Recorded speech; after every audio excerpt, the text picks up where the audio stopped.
Luke, let's start with you. I want to read some of this January 20th email between Eastman and Giuliani. A lot of us have now staked our reputations on the claims of election fraud, and this would be a way to gather proof. If we could get proof of fraud on January 5th, it will likely also demonstrate the fraud on November 3rd, thereby vindicating President Trump's claims and serving as a strong bulwark against Senate impeachment trial.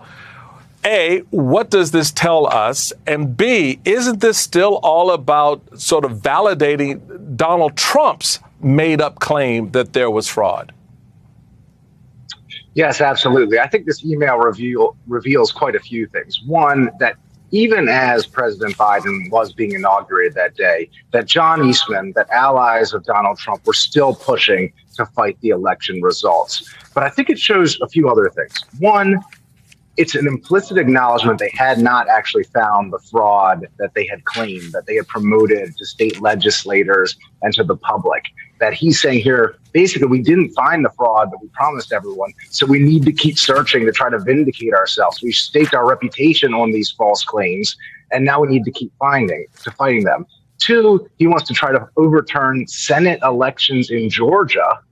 And then ultimately, I think the invoice that was attached to this email is revealing in the fact that John Eastman was trying to make $270,000 off a few weeks of work for the Trump campaign. And he charged $10,000 a day in January for his legal work, including for the meetings where he met with Vice President Mike Pence and Mike Pence's top lawyer and tried to convince them to overturn the election. So there's a lot going on with this email, but I think it's quite revealing in a number of ways.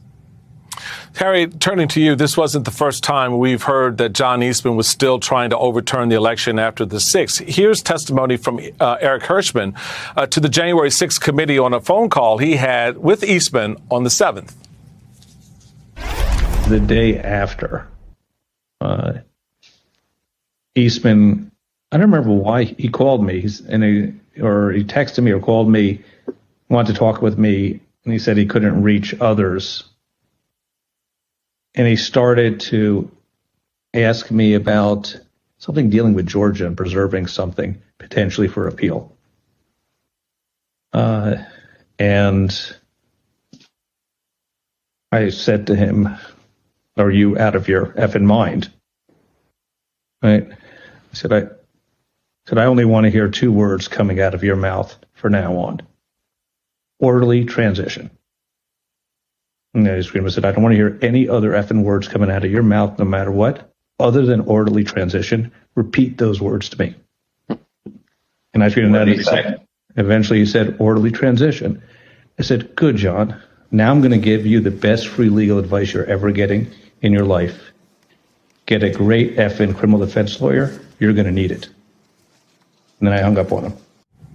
So it looks like after everything that happened on the 6th, you have Eastman here still wanting to keep trying and pushing for a coup, even though he was warned that he was about to do or pushing into something that could be illegal.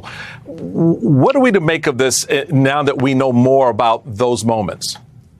Yeah, and pushing for a payday. Hirschman's contempt really shines through there, right? I mean, he basically takes down his pants and spanks him. There is this sort of, never say die buffoonery about Eastman. But remember, in the fights and the squabbles with Trump, Eastman prevails. So this is the guy, this pretty patent buffoon, I think is a fair word, who in fact got the president and directed the legal strategy that was, what the White House was actually executing. So on the one hand, he seems ridiculous and mercenary, like all good Trumpists. But on the other, remember, he actually effectuated what Trump was doing. He listened to him and Giuliani, as we see on the screen, and not this saner, more sober Team Normal that was saying this guy is effing nuts.